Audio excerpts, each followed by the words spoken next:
Good morning, students. Welcome to the online classes of Shivaji Group of Institutions. Myself, Himanshu Gupta from Mathematics Department, and today I am going to teach you about definite integration. So, what is a definite integration? I will tell you introduction of it. As you know, in indefinite integration, that if we integrate any function of x, if we integrate means symbol of integration, integrate the function of fx with respect to x, that is integration fx dx, then this integration is called indefinite integration. But today I am going to teach you about definite integration.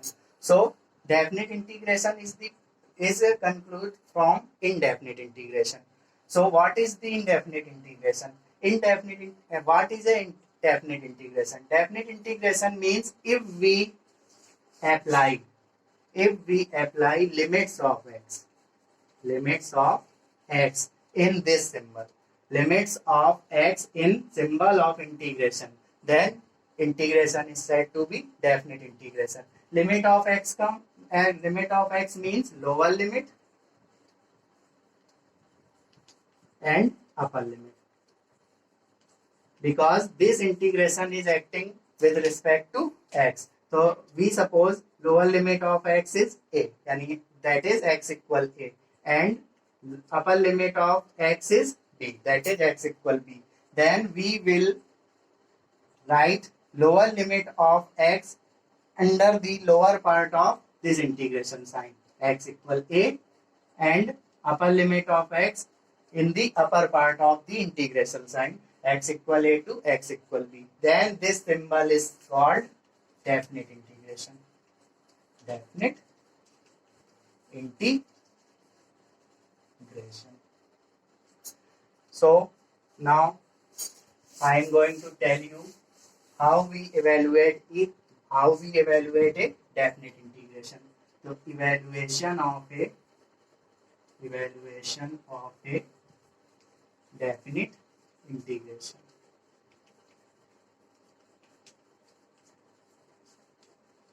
Suppose we have to evaluate integration a to b fx dx. Integration a to b fx dx means fx is the integrand. Here variable of integration is x, because this function is multiplied by dx.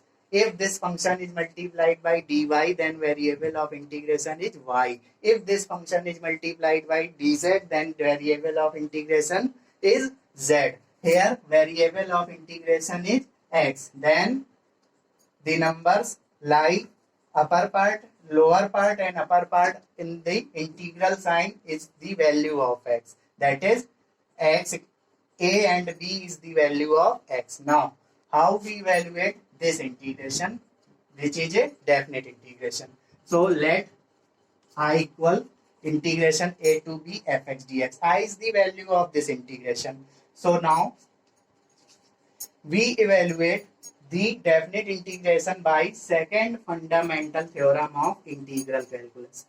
Second fundamental theorem of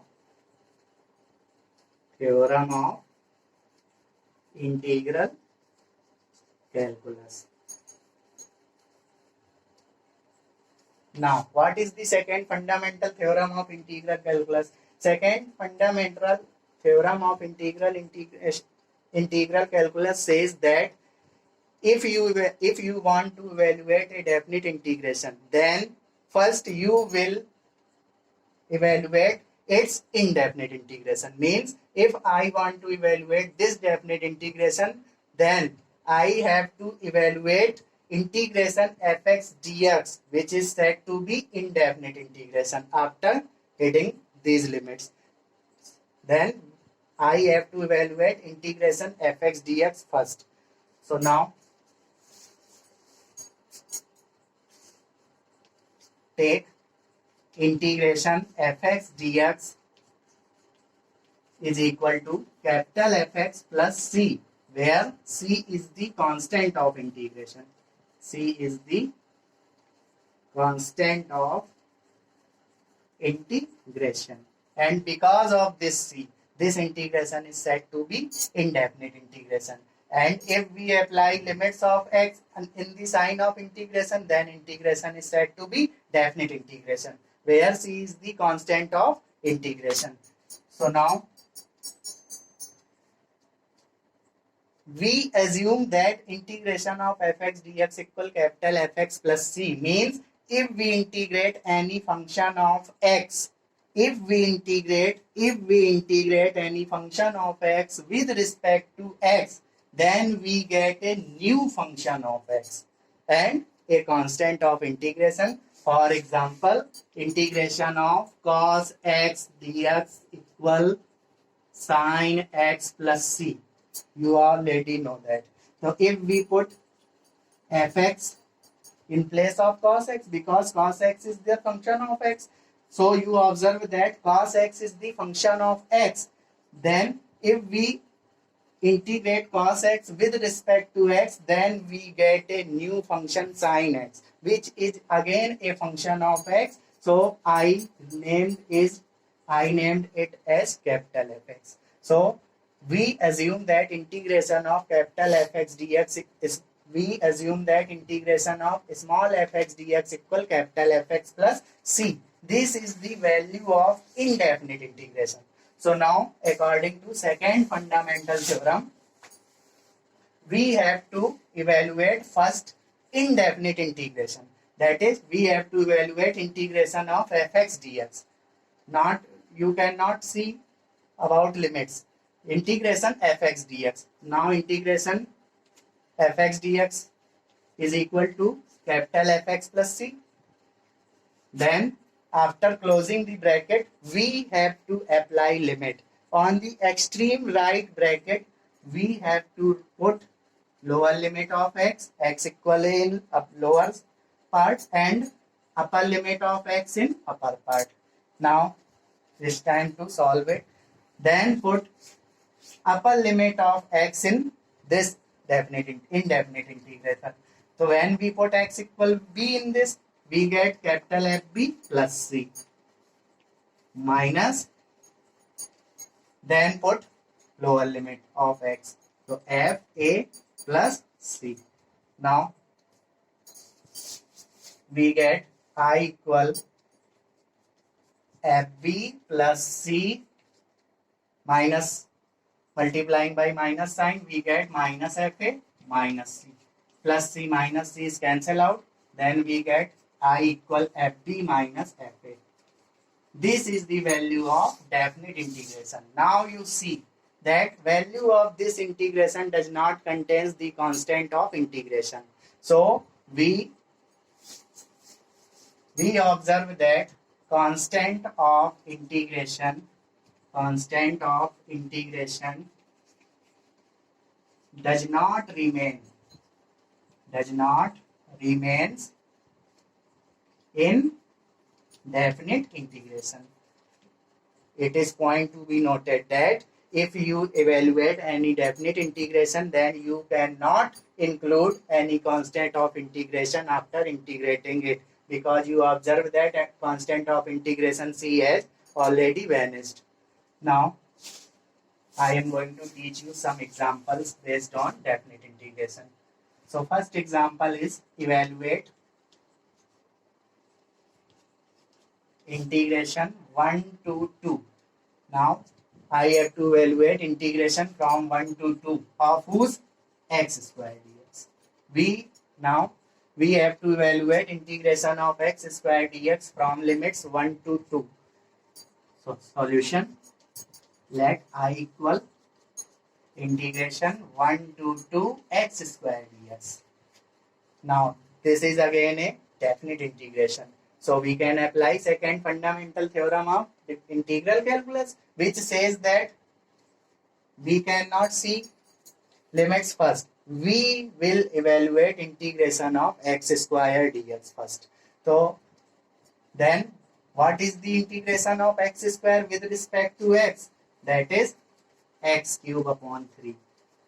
This is the integration of x square with respect to x, and after this we will apply a bracket, and upper and extreme right side of bracket we will put the limits of x.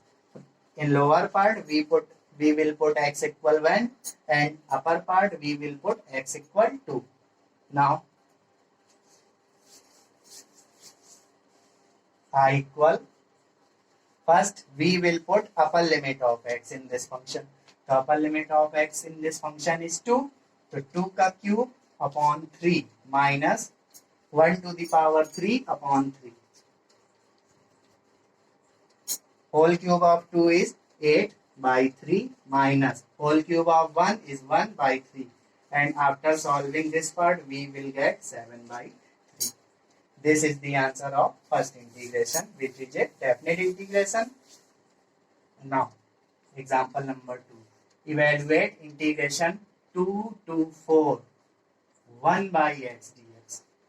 Again, this is a problem of definite integration. So, I will assume it I equal integration 2 to 4 1 by x dx. Now, we will evaluate this. First, you will observe that what is the integration of 1 by x dx. What is the integration of 1 by x with respect to x?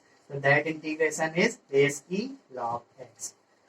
This is the indefinite integration of 1 by x dx. Base e log x, and after closing bracket we will apply limit in the extreme right side x equal to x equal 4, because we will act, this integration is acting with respect to x. The limit is the value of x equal to x equal 4. Now it's time to applying limits. Then we will get I equal base e log. First we will apply upper limit x equal 4. So base e log 4 minus base e log lower limit value of x is 2. This is base e log 2. Now base of both logs is same, e. So now if we assume 4 as m and 2 as n, we will find a formula log m minus log n. That is log m upon n. Log m upon n. Log m 4 upon m 2 with base e. We will solve and get the answer is base e log 2. So now you observe that the answer of any integration which is definite is always a constant. So we will not include a constant of integration after completing any definite integration. So students, in this video I have teach you about the concept of definite integration and some examples related to it. Thank you.